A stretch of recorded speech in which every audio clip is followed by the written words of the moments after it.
नमस्कार, मैं हूं अजय अस्क और आप देख रहे हैं उड़ान लाइव। बात करते हैं जयराम महतो की। खतियानी और भाषा आंदोलन को आधार बनाकर स्थानीय नीति की मांग करना जयराम महतो को पॉपुलरिटी तो दे गया और इसी पॉपुलरिटी ने उन्हें उनकी महत्वाकांक्षा को राजनीति की ओर खींच लाया और वे राजनीति की ओर आ गए।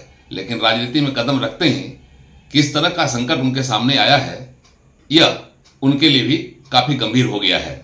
उन्होंने गिरिडीह संसदीय क्षेत्र से अपना नामांकन पत्र दाखिल किया और इसी के साथ उनका संकट और गहराने लगा है। हिरासत से भागने का मामला आया जो रांची कोर्ट के वारंट के आधार पर था और उसके बाद फिर उन्होंने सभा करने के बाद फिर भाग गए और इस तरह से अब दो मामले उनके खिलाफ दर्ज कर लिए गए हैं। बोकारो स्टील सिटी थाना में और पिंडराजोरा थाना में हिरासत से भागने का मामला दर्ज हुआ है। यह संकट तो उनका गहराया ही है। अब इसी के साथ साथ गिरिडीह निर्वाचन क्षेत्र की निर्वाची पदाधिकारी ने जो उनका नामांकन पत्र है उसमें जो प्रस्तावक हैं उनके हस्ताक्षर को संदेहास्पद माना है और अब इसकी जांच शुरू कर दी गई है।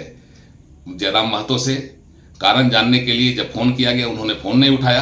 अब गिरिडीह निर्वाचन क्षेत्र के निर्वाची पदाधिकारी जो बोकारो के उपायुक्त हैं उन्होंने 7 मई को उन्हें बुलाया है कि वे वैध कागजातों के साथ हाजिर हों और जो भी उनके प्रस्तावक हैं उनके कागजात हाजिर करें। इस स्थिति में अब एक बार फिर जयराम महतो का संकट और गहराता जा रहा है। एक तरफ पुलिस की मार और दूसरी तरफ से यह निर्वाचन की प्रक्रिया में इस तरह की बाधा का आना जयराम महतो के संकट को और गहरा रहा है। आइए आपको विस्तार से बताते हैं पूरी कहानी।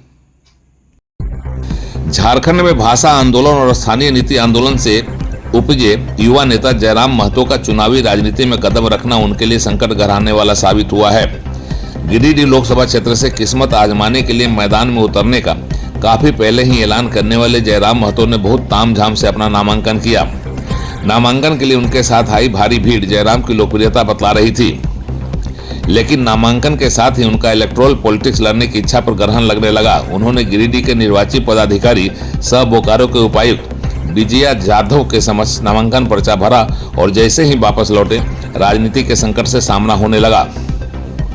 झारखंड विधानसभा घेराव को लेकर 2022 में दर्ज नगरी थाने में एक मामले में रांची के नगरी थाने की पुलिस कोर्ट से जारी उनकी गिरफ्तारी वारंट लेकर आई थी और इसी आधार पर पुलिस ने उनको गिरफ्तार करने की बात कही, पर यह बात फैल गई और जयराम महतो के कार्यकर्ता उत्तेजित हो गए, नारेबाजी शुरू हो गई।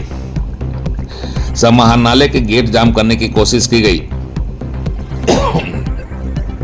हंगामा किया गया और फिर हालात को देखते हुए जयराम महतो को चास के ITI मोड़ के निकट पूर्व निर्धारित स्थल पर आयोजित जनसभा करने की मोहलत दे दी गई। यहां पर जयराम महतो देर समय तक भाषण देते रहे, तरह तरह से पुलिस को यह बताते रहे कि वह जिस काम से मतलब गिरफ्तार करने आई है तो वह अपनी गिरफ्तारी देंगे। देर समय तक पुलिस को यह भरोसा देते रहे और फिर भीड़ से गायब हो गए और पुलिस उन्हें पकड़ नहीं पाई क्योंकि पुलिस को जयराम गच्चा दे गए। पुलिस ने भी अब अपनी कार्रवाई शुरू कर दी है।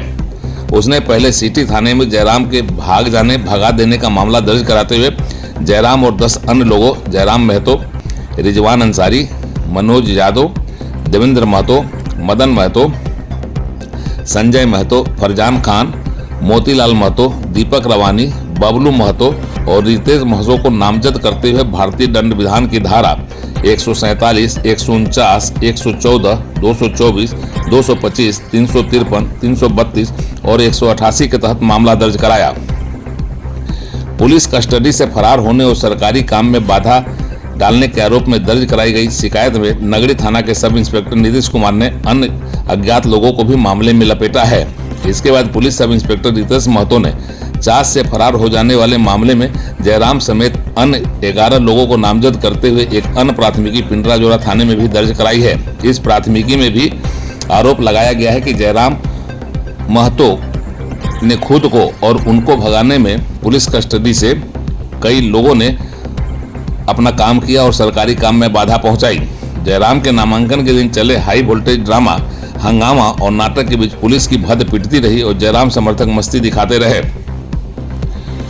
पुलिस की तैयारी थी कि शायद भाषण खत्म करके जयराम महतो पुलिस के समक्ष सरेंडर कर देंगे और पुलिस आराम से गिरफ्तारी वारंट के आधार पर उन्हें गिरफ्तार कर लेगी, लेकिन ऐसा अवसर नहीं आया। पुलिस हाथ में वारंट लेकर हथकड़ी के साथ जयराम का इंतजार करती रही और जयराम पुलिस को गच्चा देकर निकल भागे।